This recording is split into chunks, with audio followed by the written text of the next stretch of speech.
छत्तीसगढ़ लोक सेवा आयोग मुख्य परीक्षा 2015 भाग 2 खंड 1 उत्तर की शब्द सीमा 30 अंक 2। प्रश्न 1। भारतीय राष्ट्रीय कांग्रेस की स्थापना में ए.ओ.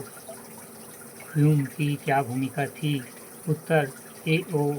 ह्यूम ने एक राष्ट्रव्यापी योजना तैयार की। उन्होंने भारतीय नेताओं के संपर्क किया और उनके सहयोग से बम्बई में 1885 में भारतीय राष्ट्रीय कांग्रेस की नींव रखी।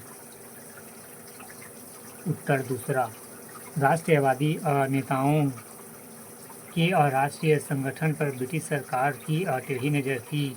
अंततः वे अपने राजनीतिक संगठन के अस्तित्व को लेकर भयभीत थे, किंतु ए.ओ.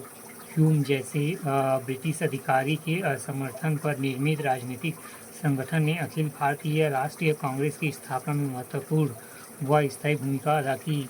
या एक ब्रिटिश व्यक्ति होने के कारण ए.ओ. ह्यूम ने भारतीय राष्ट्रवाद के रुझान को सदा ही सेफ्टी वॉल्व के रूप में देखा जा रहा है, किंतु भारतीय राष्ट्रीय कांग्रेस की स्थापना से लेकर भारत की आज़ादी तक ह्यूम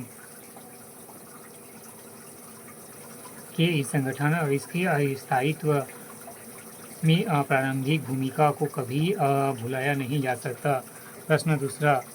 खुदीराम बोस और प्रफुल्ल चाकी कौन थे? उत्तर।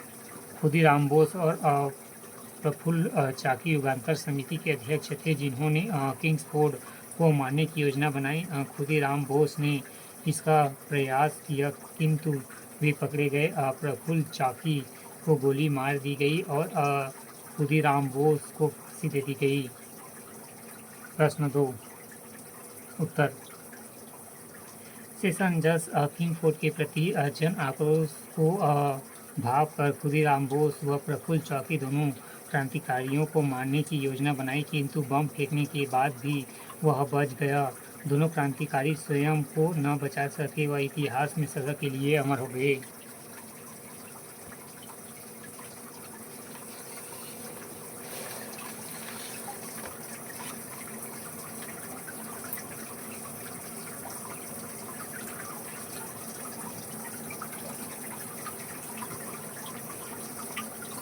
या 19 वर्षीय खुदीराम बोस फांसी पर चढ़ने वाले सबसे कम उम्र के ज्वलंत तथा युवा क्रांतिकारी देशभक्त थे।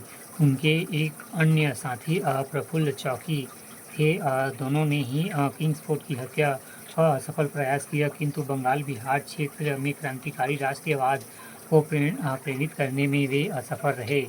प्रश्न 3। तात्या टोपे का अंत किस प्रकार हुआ? उत्तर। तात्या टोपे ने 1857 की क्रांति में महत्वपूर्ण योगदान दिया, किंतु उनके मित्र मानसिंह ने उन्हें धोखे से तब पकड़ा दिया जब वे सो रहे थे। उसके बाद उनके विरुद्ध मुकदमा चलाकर उन्हें फांसी पर चढ़ा दिया गया। या 1857 की क्रांति के जननायक तात्या टोपे को वीरोचित मृत्यु प्राप्त न हो सकी, क्योंकि उन्हें शिवपुरी गुना के जंगलों में सोते हुए पकड़ लिया गया। 15 अप्रैल 1859 को राजद्रोह के आरोप में उन्हें फांसी की सजा दे दी गई। प्रश्न 4। राजा राम मोहन राय के निधन के पश्चात ब्रह्म समाज में आगे क्या विभाजन हुआ? उत्तर।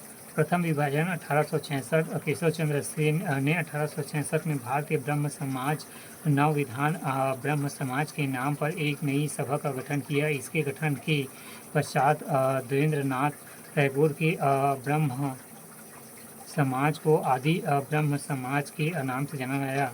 द्वितीय विभाजन 1878। अपनी पुत्री का बाल विवाह करने पर केशव चंद्र सेन को कुछ साथियों ने अलग होकर असाधारण ब्रह्म समाज की स्थापना की।